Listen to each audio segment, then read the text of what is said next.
i-share ko naman po sa inyo kung paano magbuhay ng red banana na po. Yung red yung dahon niya. Maganda ito na pang landscape o pang pot sa mga bahay natin. Maganda kung i-groupings natin sa pang landscape natin. Madali lang sa i-propagate. Yun ang i-share ko sa inyo. Makita nyo ito, tatanim ko lang ito. Nandito. Sandali ko lang ito na eh. Maganda no. Andun yung pinagkukuhanan ko doon sa gabi doon. Napili ko na yung makakapal doon kaya kuha pa rin ako para ma-share ko sa inyo. Kanina kasi wala sa isip ko na i-share ko sa inyo yung pagbuhay nito. Kasi iniisip ko bougainvillea yung video ko sa inyo. Pero para matutunan nyo din yung ginawa ko kanina, i-share ko na rin sa inyo. Dito lang ako kumukuha. Oh.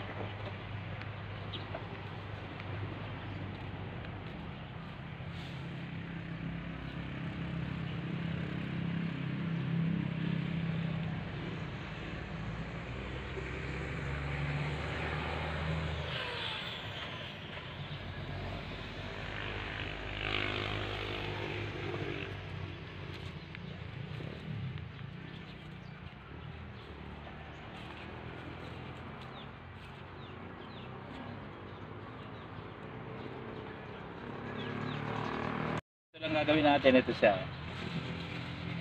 Maganda ito. Pang landscape natin, pang pot. Maganda, alagaan. Hindi siya mahirap alagaan pero maganda talagang tingnan. Ganyan lang pag medyo tampal-tampalin niya muna bago niya matanggal kasi nahigpit. Hawakan natin yung pinakamalaki.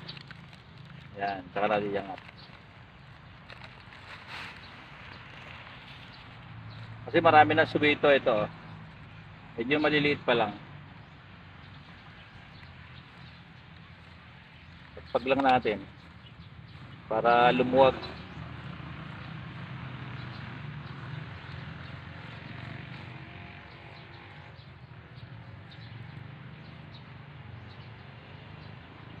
Ngayon, hihilahin lang natin ito. Gaganyanin lang natin. Oh. Hilahin lang natin. Hindi siya maselan. Kaya kahit ganyan lang yung ugat niya. Medyo maliliit kasi ito. Mas malalaki yung nakuha ko kanina. Biyakin lang natin na ganyan. Ito. Pwede pang paghiwalay. Paghiwa-hiwalay na agad sila. Oh. Diba? Ganda.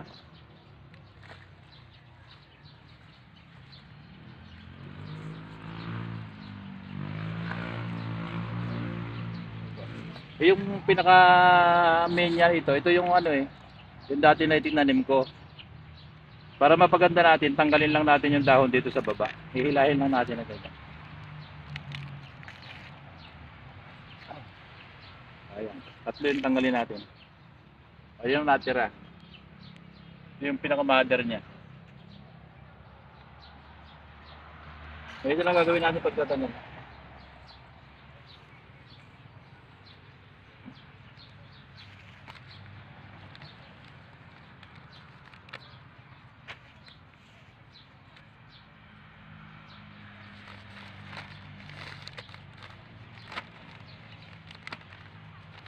Sa groupings talaga maganda ito. Pang landscape. Mapulang-mapula siya.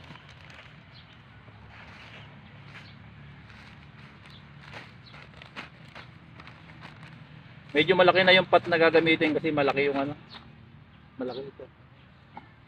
Ganyan lang kalalim. Oh. Pasok natin lahat yung ugat. Yan na tayong tatanggalin, ganyan na. Ayan. Sentro lang natin ang gusto. Inuuna natin yung pinaka mother niya.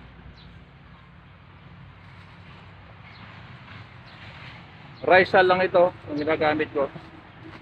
Nabulok na. Haluan ko na konti nga. Yung mas bulok.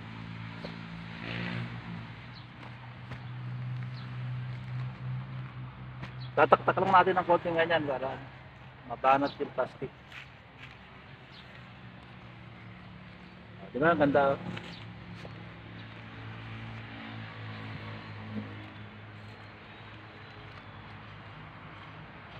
Hindi maselang i-propagate ko.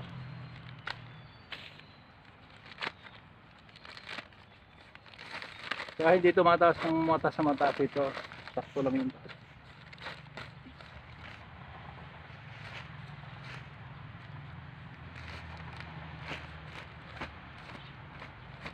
Ano bang maliliit ang nilagay natin? Pwede natin bawasin yung pinaka ano.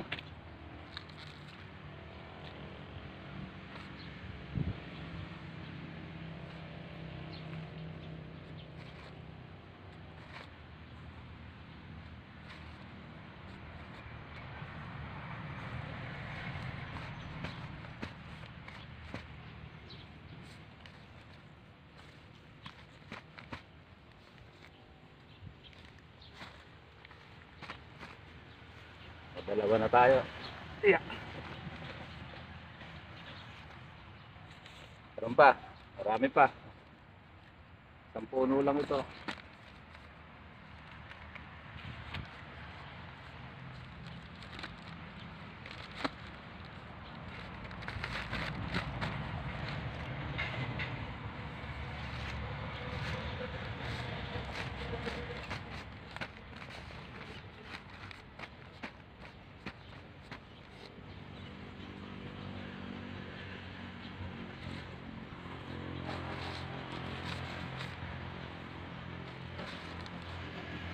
Maganda hawakan natin para ay sentro natin.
Last, itong maliit, sama na natin dito sa isa.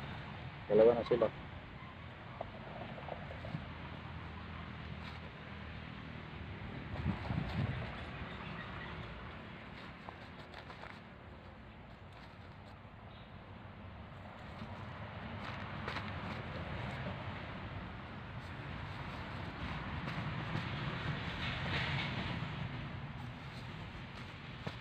Ngayon, lilinya na natin doon sa pinaglalagyan ko. Ganyan ang pagbuhat, oh.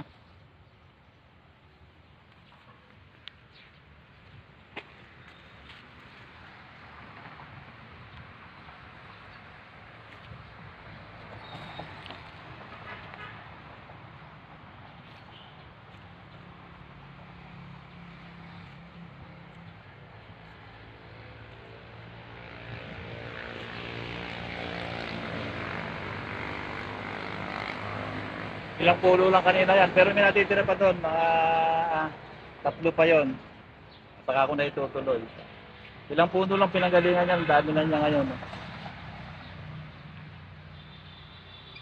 Salamat, maraming salamat sa patuloy na panonood niyo ng mga video ko. Yung mga baguhan pa lang sa channel ko, Pag nagustuhan niyo yung video ko ito, please like, share, and subscribe. Pag-hit yung notification bell para maging updated kayo sa mga susunod kong pang video. Bye-bye!